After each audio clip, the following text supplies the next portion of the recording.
Hey guys, I recently came across an article by Best Survival that went over the different items that you can scavenge off of abandoned vehicles.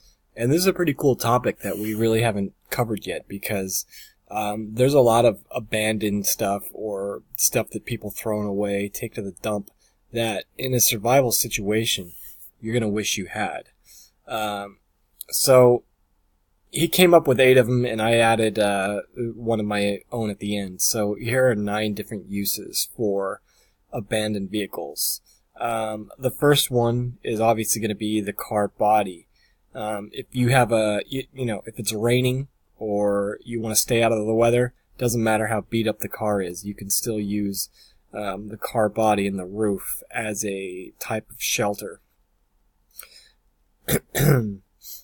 The trunk, glove box, and center console. A lot of times people use these parts of their vehicle to stash their first aid kits, their flashlights, their tools, crowbars, spare tires. There's a lot of goodies that you can often find in a trunk or a glove box that you should check out. Also, I didn't add this in the article, but the glove box often has a vehicle manual as well that you can use for, fire tinder or fire starter. The rear view mirror. A mirror in a survival situation can be used for signaling search aircraft or signaling long distances. But you can also use a mirror for example, if you have like a cut on your back, or if you need to give yourself stitches or something and you can't really see the area, you can use it in a medical situation. What else do I have here? Oh, you can set it up around the perimeter of your camp and check for intruders that are coming in. And also, if you're the last person standing, you want to look good for a potential mate, right? Number 4, seats. The upholstery and fabric on seats can be used to create different types of clothing and bags. If it's leather, you can make shoes from that. And a seat cushion is going to be a lot more comfortable than sleeping on the ground. You can make yourself a bed out of it. Number 5, the headlights. Headlights all have a type of magnifying instrument inside of them that if you take them apart with a screwdriver, or if you have a multi-tool, you can take these apart and get to this magnifying device. And with a magnifying glass, you can start fires.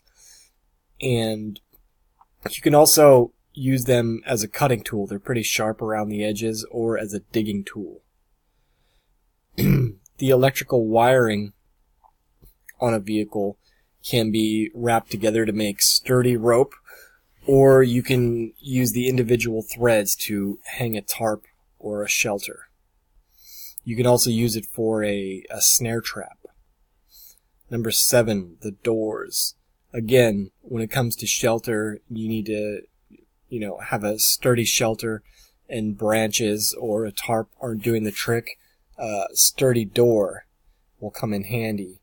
You can also use it to, write a sign, make a keep out sign, so people know that, this is your camp.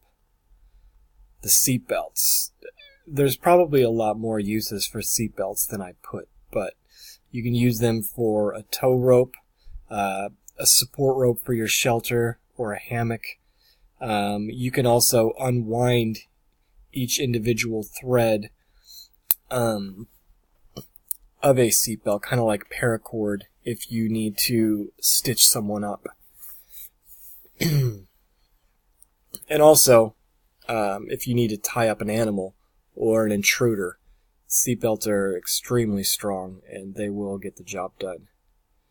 And number 9, lastly, and this wasn't in his article, but I added it, the gas tank. A lot of times you'll find an abandoned vehicle and the gas tank or the oil pan won't be completely empty. You can use that as a fire starter. You can use that to siphon into other vehicles that are still running. So I thought this was a really good article. Let me know if there's other uses that an abandoned car could serve as in a survival situation. Be safe, guys.